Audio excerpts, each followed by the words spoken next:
ask each panelist if they have one more remark, one comment, one summary, and I'll put up a question in case you haven't thought of what you want to say.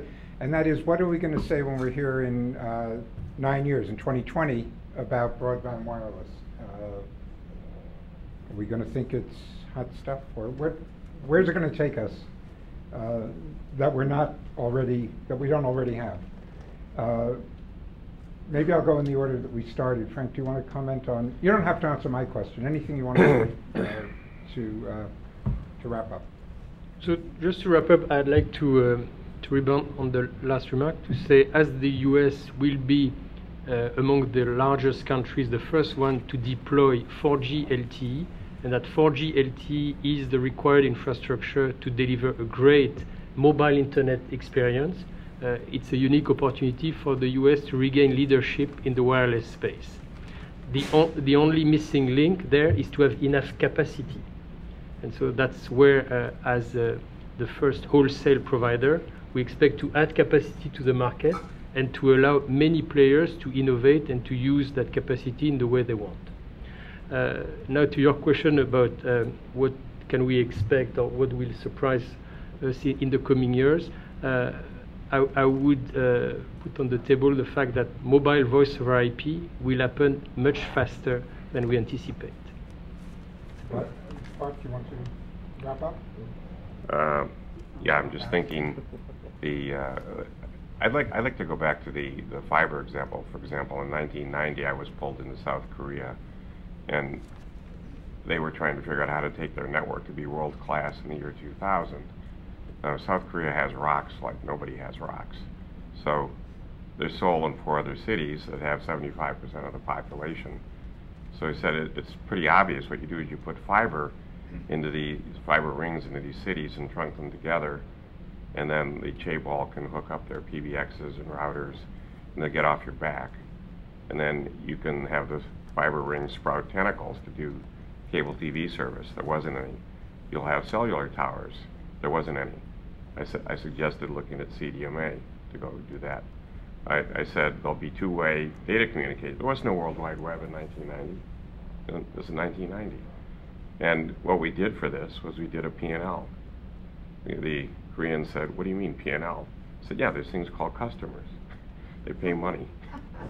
You know, you're going to be deregulated, and there'll be competition." You know, and they listened, and they went back and executed against this. You know, just get out of the way and let them go at it. But that's a unique set of circumstances there with their density.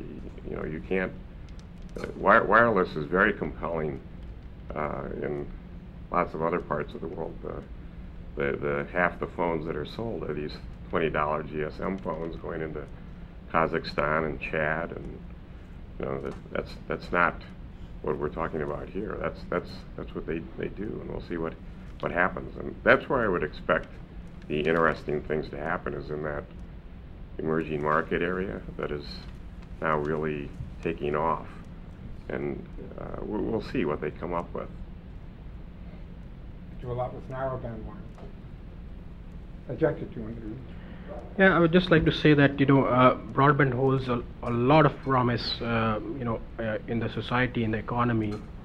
I'm very often asked the question, what are you going to do with all this bandwidth? And it's the same question which I think the computer folks were asked, that when all the paying slips are transacted in 1960s or 70s, what do you need this processing power for?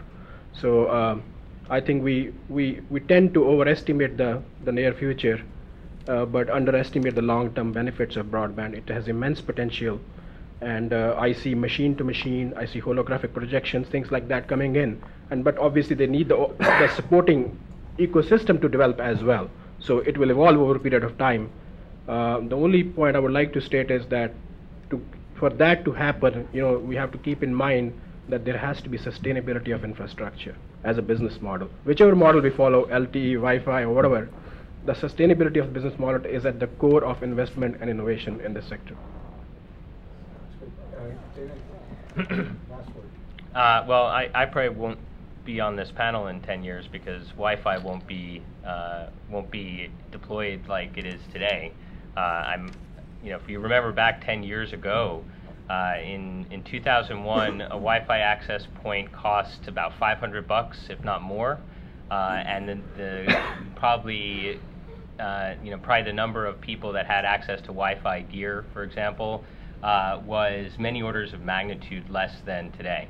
And so I think that we're going to see a lot of different types of wireless permeating, and it's my hope that we see some incredibly radical changes in the infrastructure technology of wireless and in the business models surrounding wireless. And I guess the only thing I'd add to that is that if that doesn't come to pass, and we've lost a great opportunity to really push humanity forward and to connect ourselves to each other. Well, I have nothing particularly smart to add, but I'll borrow a line from the movie Graduate. The future is in wireless. See that part of it. Okay, so thanks very much to the panel and to the audience.